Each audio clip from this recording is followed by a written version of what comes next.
the whole thing was surreal. And let me say this. I'll back it up enough to say why it was such a major, major moment in our lives. We were winning the war, this unbelievable war that was going on. And really, Greg, me, and Jimmy were 99% of the reason why. A lot of our guys were saying they were out there, but nothing was happening. Who was hiding? Who was, just avoiding the limelight? Who was, upstate New York? Guys went to Italy. Guys went to Vegas. We were on the streets of Brooklyn every day. Yeah. And we were winning the war this late in the game.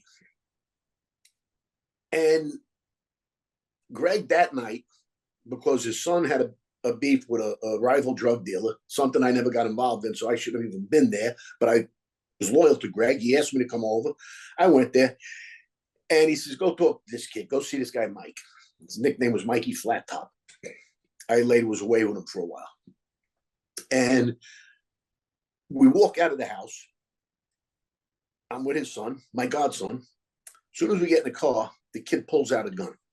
I took it from him. I put it in the glove compartment. I locked the glove compartment. I says, we're going to talk to this guy. I said, you're not going to shoot him. You're not going to kill him. Stop it. So we go looking, and he's not around. He's not at his spot. We go by the house. He's not there. He probably knows. So he's sort of somewhere with his girlfriend and her. Who knows? I don't know where he goes. So after about 15, 20 minutes of driving around the area, we go back to the house. And I tell Greg, he's not around. I says, why don't we all rest tonight? Give it some thought, and tomorrow we'll clear our heads. We'll talk to him, we'll find him, we'll straighten it out. He agreed with me. He says, you're right. I go home, it's probably 2 miles, but with the lights in Brooklyn, probably took me 10 minutes to get home, 5 minutes, 7 minutes, whatever. 13th Avenue to 20th Avenue, and then maybe 5 or 6 blocks over for those who were watching. So as soon as I get in the house, I hear my phone ring. And I don't even want to answer it, but there's an answering machine. Yeah. And I hear Linda, okay? Larry, please come back. We need you. I think Joey got killed. She said, what? He said, please, I need you. So what do? I put my clothes back on. I was just getting undressed to relax for the night. I go, and on the way back, I see the mayhem on the street. Right. There's FBI cars, there's cop cars, or unmarked cars, probably FBI. As a matter of fact, I'll tell you how I know the FBI in a few minutes, but all kinds of law, ambulances, cops, firemen were there. I mean, they just called everybody. This is a mad shootout would happen. So I'm on the way to the house, so I don't really go to look at anything. I go right to the house. I get there, and, a lot of this isn't funny, but I know, it does get comical toward the end. Right. I pull up, and the very car that I was in, driving Joey around, has more bullets in it than, the movies. It was just bullet ridden. You could see the glass was broke, all of them. And I'm saying, my God, what happened here? Yeah. And his friend Joey, who was with us earlier, was in the back seat, hunched over and gasping for his life. Mm. And I could just hear him taking that last breath. And he was dying. Yeah. On the way up the steps, I see little Linda. And I said, did anybody call an ambulance yet? There's how do I say this? I thought at the time she didn't yet call an ambulance. Later on in life, I spoke to her and she says, no, I did call the ambulance. I said, okay, let's just leave it at that. But at that moment, I thought she didn't.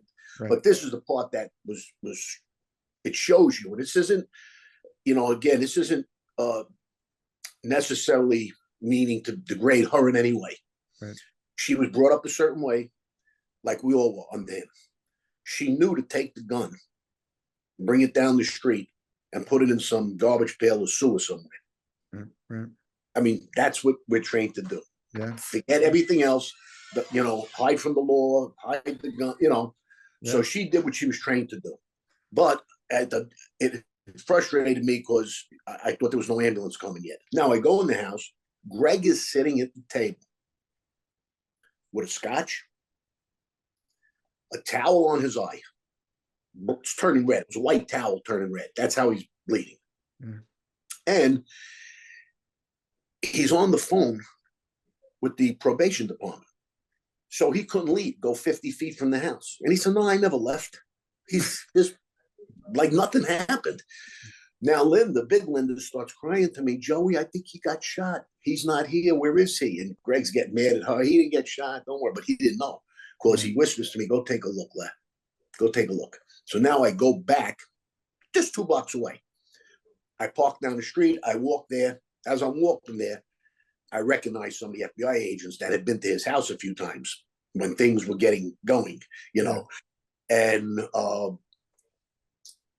there's no bodies there or anything. So Joey probably did get away. I don't know for sure, but there's no bodies, nothing.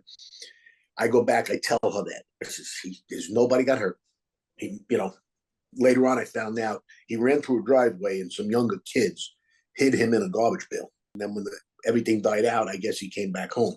Wow. But I was gone at that point because now when I go back to the house, I got to take him to the hospital. This is where it gets comical. I mean, this is a scene that just would be incredible in the movie. Yeah.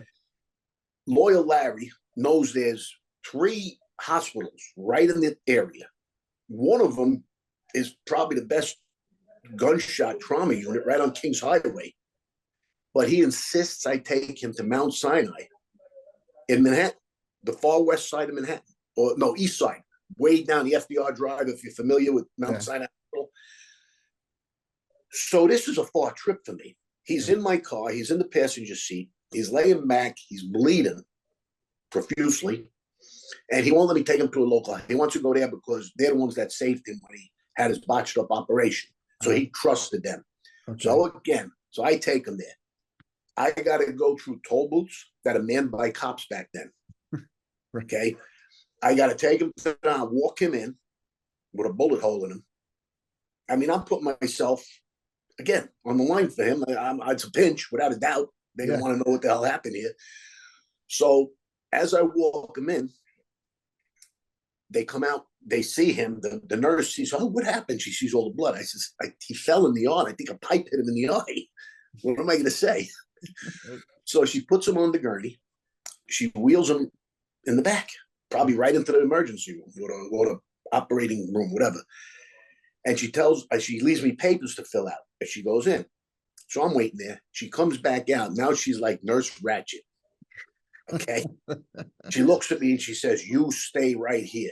I said, what's the matter? I'm filling out the papers. Don't you want me to do it? She said, yeah, you stay right here. Like I'm going to stay there after that. Right. So now she goes back in. I walk through to the door and there's a little glass in the door. So I peek in. He's laying down like almost like he's dead already. His head's crossed like this. Yeah. And I say, Greg, I open the door. I go, Greg, I said, I got to get out of here. And he goes like this. That's the last time I seen him in life until jail, until we were in the camp. Yeah. So now as I get out of there quick, as soon as I get in my car, no sooner than I get in the car, all the lights, the cop lights, like from different directions are coming. They knew there was some kind of shooting. She saw the bullet there. What happened was the bullet ricocheted.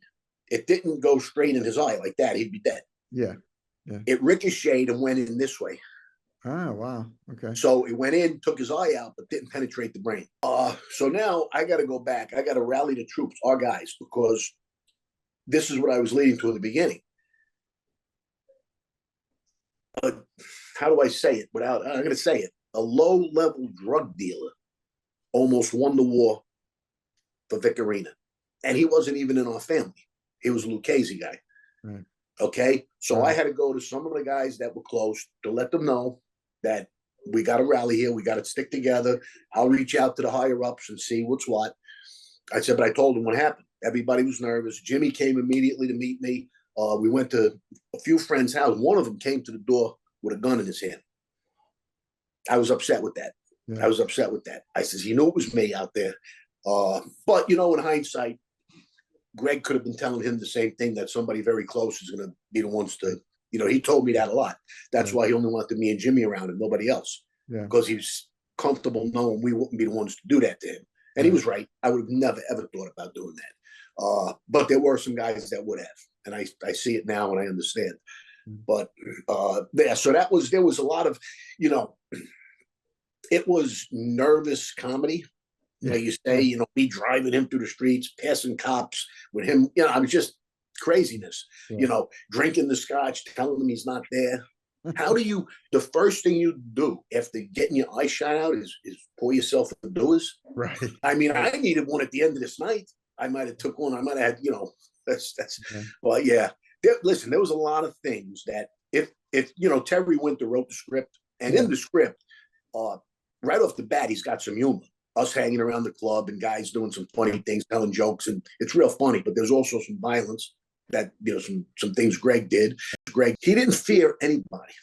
That's the thing. He really didn't. I remember him telling me, I'm not the toughest guy in the world, but there's nobody tougher. That's what he was telling me, you know? And any meeting, anywhere he sat down, nobody ever wanted to come to our club for a sit down. You know, it had to be a neutral place. They didn't want to sit with him. They'd rather lose. They said, just send the money. You know, he had that way about him.